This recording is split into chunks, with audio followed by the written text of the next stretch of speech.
Lineup changes tonight, Coach? We have maybe one forward a little banged up, so we're calling Blunden from the American League just in case. Goaltender tonight? Condon, back-to-back. Was there any thought, Craig? Yeah, but we want to be smart too. I mean, it's a back-to-back where we're late.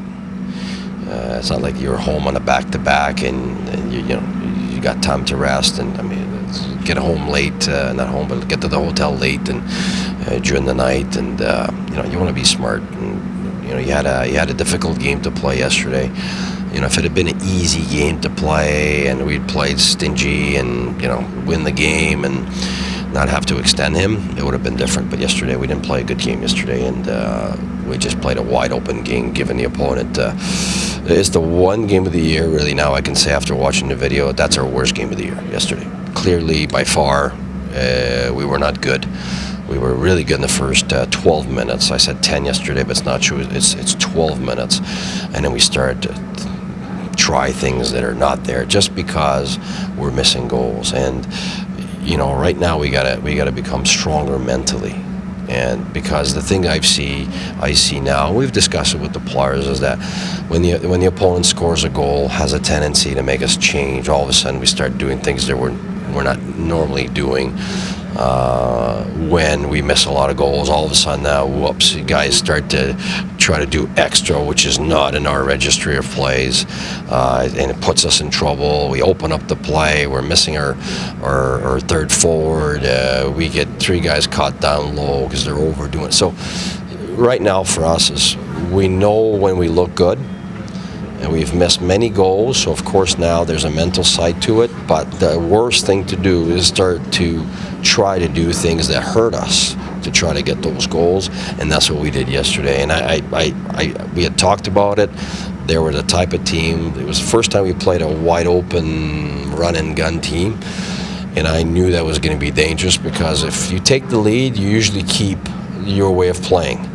But then you're missing these goals, and then slowly, whoops, you start to slip away, slide, and then all of a sudden you just look like the opponent, and we're not good at that. We're not going to win games like that, and the guys know that. We just fell into it, and we became softer and wide open, and it didn't suit us, and it suited them very well. And so they outchanced us. First time of the year where a team really outchances us, and so that wasn't good at all. Like we're better than that, so we need to be better today. Why Mike Blunden? Well, he's done very well down there, and I'm looking at a right winger now. And I thought yesterday we played a softer game, and so we'd like to have a hard game today, and he kind of represents that. We know these guys. This is a big team here. They can be physical also, and goaltending is really good, and Kane is back. It's going to be a tough physical battle, and we want to make sure that we get the guys battling, not playing. Can you say which forward is banged up? No, it wouldn't be good because if he's playing, then I wouldn't want the opponent to know who it is. So he might play. Sorry. He might play the guy. Blunden? No, yeah, he might play. No, Blenden's going to play for sure? No, he might play. Okay. We're talking about mental. It's mental now. Like, does that go for the power play as well? Yeah, but the power play, it's if you're an outstanding power play, you're going to get by the end of the year 22%. So you need a lot of power plays to score. Yesterday we got 1 in 30 seconds. So that's why I'm not even touching it today with the players. And you need to have an X number of in the previous game we scored.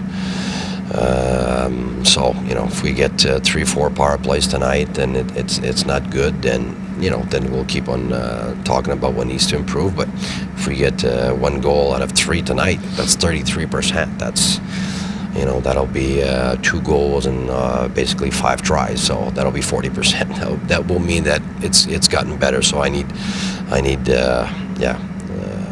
a few more power plays here to tell you where it's at, because now we moved a few things around on the Carlson's power play there. So we scored right away the other day with it. Now we're just trying to see over 5, 6, 7, 8, 10 times where it's at. So I'll be able to tell you more. What have you liked about Mike Condon since he's come over? Very calm. Very, very calm. And his work ethic is unbelievable. He shows up at the rink at the same time as me sometimes. Yeah, he always wants to do video with the video coach and puts in many hours. His work ethic and is very impressive, and his calm is very impressive. I would say those are two things that have really stood out.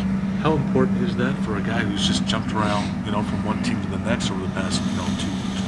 Well, we all know that goaltenders take more time to come into their own. You look at guys like Carey Price, started maybe at 24 really to look like the Carey Price you see now, and that's normal. It's the order is very simple. Goalies, it's usually 27, 28, 29 and above.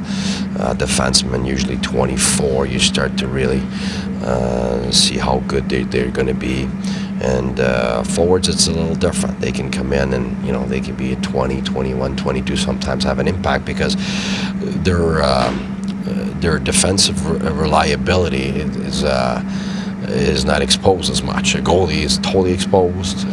Defenseman is very exposed, and forwards, you can hide their weaknesses a lot more, and that's why I think that's the order usually of guys. There's always exceptions, so goaltenders have been bounced around many times. You look at Bishop. There's an example, and there's other ones too that you go from one team to another, and all of a sudden, wow, what's going on with this guy? It's just time, experience, maturity, and I think for goaltenders, they got the toughest job in the game. That's why it takes more time to get the consistency, that maturity. So hopefully we got it with them now. Quand un club a de misère à scorer comme nous autres présentement, pour le coach, la tendance est d'essayer de secouer les choses, changer les trios un peu.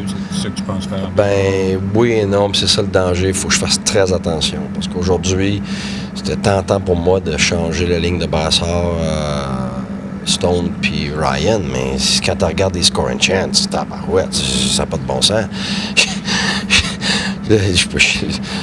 On va y laisser encore ensemble au moins un petit bout parce que ça fait 2 matchs. Écoute, il aurait pu sortir avec 3-4 points le premier match puis 3-4 points le deuxième match. Fait que là, je veux pas paniquer non plus.